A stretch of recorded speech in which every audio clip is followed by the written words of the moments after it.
প্রেমিকা এবং স্ত্রী এক নয়, স্বামী এবং প্রেমিক দুইজন এক নয়।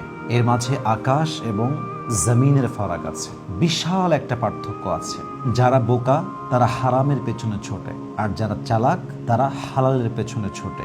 আপনি যদি খুব ডিপলি চিন্তা করেন, আপনি দেখবেন খেয়াল করে যে আপনার প্রেমিকা আপনার যত্ন করার জন্য বাধ্য নয়, কিন্তু আল্লাহ তাআলা স্ত্রীকে এটার জন্য দায়িত্ব দিয়েছেন এমনভাবে যে এটা ডিভাইনলি অব্লিগেটেড। আল্লাহর পক্ষ থেকে স্ত্রী বাধ্য আপনার যত্ন নেওয়ার জন্য। আপনার কখন কি লাগবে, কি প্রয়োজন, কেমনে আপনার যত্ন করতে হবে, কেমন করে আপনাকে রান্না করে খাওয়াতে হবে, এটার জন্য আপনার ওয়াইফ আল্লাহর পক্ষ থেকে দায়িত্বশীল। কিন্তু আপনার গার্লফ্রেন্ড দায়িত্বশীল নয়, সেটার জন্য অ্যাকাউন্টেবল নয়। কিন্তু আপনার ওয়াইফ যদি আপনার দায়িত্বতে অবহেলা করে, যত্নে অবহেলা করে, আপনার স্ত্রী এটার জন্য আল্লাহর কাছে জবাবদিহিতার কাঠগড়ায় তাকে দাঁড়াতে হবে। At the same time the matter is same, আপনার বিএফ বা আপনার প্রেমিক আপনার দায়িত্ব নেওয়ার জন্য বাধ্য নয়, সে আপনার যত্ন করার জন্য বাধ্য নয়। আল্লাহ তাআলা আপনার স্বামীকে আপনার জন্য দায়িত্বশীল বানিয়েছেন। সে যদি আপনার দায়িত্ব না নেয়, যদি সে আপনার টেক কেয়ার না করে, তবে সে আল্লাহর কাছে কিয়ামতের দিনে বিচারের কাঠগড়ায় দাঁড়িয়ে তাকে হিসাব দিতে হবে। It's must. এজন্য প্রথম পার্থক্য আপনাকে বুঝতে হবে যে প্রেমিকা কিংবা প্রেমিক কেউ কারোর দায়িত্ব নেওয়ার জন্য বাধ্য নয়, কেউ কারোর জন্য যত্ন নেওয়ার ক্ষেত্রে তারা কোনো বাধ্য নয়। আর একটা বিষয় বুঝতে হবে যে গার্লফ্রেন্ড বয়ফ্রেন্ড যে রিলেশনশিপটা, আপনার প্রেমিকার সঙ্গে আপনার যে সম্পর্ক আর আপনার প্রেমিকের সঙ্গে আপনার যে সম্পর্ক, এখানে পার্থক্যটা হচ্ছে হাজব্যান্ড আর ওয়াইফের রিলেশনশিপটা হচ্ছে পার্মানেন্ট, আর বয়ফ্রেন্ড গার্লফ্রেন্ডের যে তথাকথিত হারাম রিলেশনশিপ, এটা হচ্ছে টেম্পোরারি। এবং এই সম্পর্ক এতটা ঠুনকো, জাস্ট চায়ের জায়গায় কফি হয়ে গেলে সম্পর্ক ভেঙে যায়। একটা বার্থডেতে উইশ করতে ভুলে গেলে সম্পর্ক ভেঙে যায়।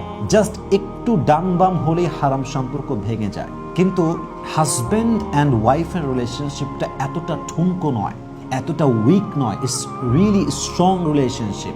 এটা একটা পারিবারিক বন্ধন, এটা একটা হালাল বন্ধন, এটা চাইলেও সহজে ভেঙে দেওয়া যায় না। অতএব বয়ফ্রেন্ড গার্লফ্রেন্ড হারাম রিলেশনশিপটা হচ্ছে টেম্পোরারি, হাজব্যান্ড অ্যান্ড ওয়াইফের রিলেশনশিপটা হচ্ছে আল্লাহর পক্ষ থেকে একটা সম্পর্ক। এটা হালাল সম্পর্ক, এটা পারিবারিক সম্পর্ক, এটা দায়িত্বের সম্পর্ক, এবং এটা সবচেয়ে গুরুত্বপূর্ণ, এটা একটি পার্মানেন্ট রিলেশনশিপ। পার্থক্য বুঝতে পেরেছেন? হালাল আর হারামের পার্থক্য বুঝতে পেরেছেন?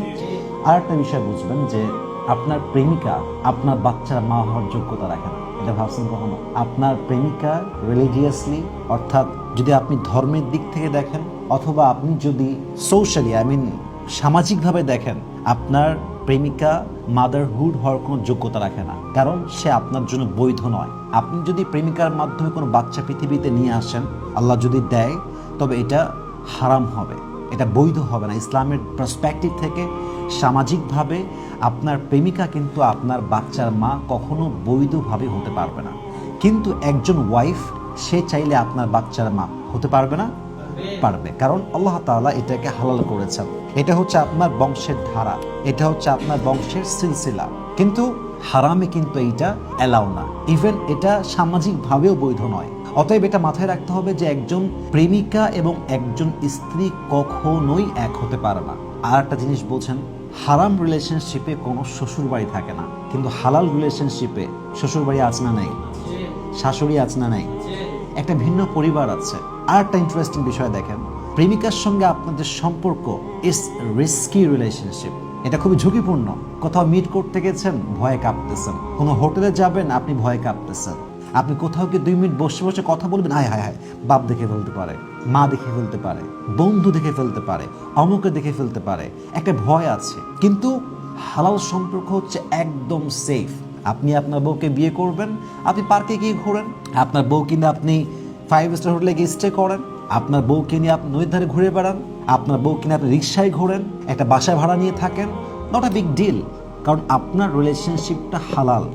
আপনার বাপ জানে, আপনার মা জানে, আপনার ফ্রেন্ড সার্কেল জানে, সোসাইটি জানে, আপনার আশেপাশের সবাই জানে যে আপনারা দুইজন হাজব্যান্ড ওয়াইফ, সেফ রিলেশনশিপ। মনের মধ্যে চাপ নাই, এই বুঝি দেখে ফেললো, এই বুঝি জেনে গেল, এই বুঝি আমার গোমর ফাঁস হয়ে গেল, এই রিস্কটা কিন্তু হালালে নেই। এই জন্য দেখেন আল্লাহ তাআলা কি বলেছেন, আল্লাহ বলছেন যে ওয়ামিন আয়াতিহি আন খালাকা লাকুম মিন আনফুসিকুম আজওয়াজান লিতাসকুনু ইলাইহা ওয়া জাআলা বাইনাকুম মাওয়াদ্দাতাও ওয়া রাহমা। আল্লাহ বলছেন আমি এই স্বামী স্ত্রীর সম্পর্ককে তৈরি করেছি তিনটা উদ্দেশ্যে। বলো তো কয়টা উদ্দেশ্যে? তিনটা। এই তিনটা উদ্দেশ্য পেলেই এই রিলেশনশিপের মিনিং আছে, otherwise there is no meaning of this relationship. দেখেন তো মেলে কিনা আপনাদের সাথে। এক নাম্বার হচ্ছে ভালোবাসা। এক নাম্বার কি? তার আগে আল্লাহ বলেছেন আজওয়াজা লিতাসকুনু ইলাইহা। যদি আমি কোরআনের সিরিয়াল অনুযায়ী বলতে যাই, এক নাম্বার হচ্ছে শান্তি, মনের শান্তি, ব্রেইনের শান্তি। আপনি আপনার ওয়াইফকে দেখে মনের শান্তি খুঁজে পান কিনা? আপনি আপনার হাজবেন্ডকে দেখে মনের শান্তি খুঁজে পান কিনা? যদি পৃথিবীর সব জায়গায় ভালো লাগে আর বইয়ের কাছে আসলে খারাপ লাগে, যদি পৃথিবীর সব জায়গায় ভালো লাগে, সবাইকে ভালো লাগে, স্বামীকে দেখলে যন্ত্রণা বেড়ে যায়, এটা কোনো স্বামী স্ত্রীর সম্পর্ক নয়। এখানে প্রথম উদ্দেশ্যই গায়েব হয়ে গিয়েছে। উদ্দেশ্য ছিল মনের শান্তি। কিসের শান্তি? মনের শান্তি নাই। এই শান্তি নাই মানে আপনার বিয়ের মূল উদ্দেশ্য গায়েব হয়ে গিয়েছে, এটা নাই, ডিসঅ্যাপিয়ার হয়ে গিয়েছে। অতএব প্রথম উদ্দেশ্য হচ্ছে মনের শান্তি। দুই নম্বর উদ্দেশ্য হচ্ছে ভালোবাসা, সম্মান, আন্তরিকতা, হার্ট কানেক্টেড রিলেশনশিপ। আপনি আজকে বয়স 25, আপনার বয়স যখন 60 হবে, আপনার পাশে কিন্তু আব্বা আম্মা থাকবে না, তারা মারা যাবে। ন্যাচারাল যে প্রসেসটা আছে পৃথিবীর সেটা বলতেছি। সন্তান বিয়ে করে আলাদা হয়ে যাবে, একজন স্বামীর পাশে কে থাকবে? বউ থাকবে, ওয়াইফ থাকবে। মাওয়াদ্দা, ভালোবাসার সম্পর্ক আজকেই শেষ না, দুনিয়াতেই শেষ না, এটা জান্নাতেও আছে না নাই? ভালোবাসার সম্পর্ক, উদ্দেশ্য ভালোবাসা তৈরি করা। 3 নাম্বার ওয়ারাহমা, একে অপরের প্রতি দয়া হওয়া, মায়া হওয়া। এই দয়া এবং এই মায়া দিয়ে পুরো পৃথিবী টিকে আছে। আজকে দয়া আছে বলেই মানবতা বেঁচে আছে। দয়া না থাকলে কি মানবতা থাকবে? থাকবে না। দয়া হচ্ছে এই বিয়ের একটা বড় উদ্দেশ্য, দয়া, মায়া, মার্সি, ব্লেসিং, বাউন্টিস। অতএব এই তিনটা হচ্ছে আপনার আসল উদ্দেশ্য। আচ্ছা বলেন তো, হারাম সম্পর্কে রিস্ক আছে না নাই? ধরা খাওয়ার আশঙ্কা আছে না নাই?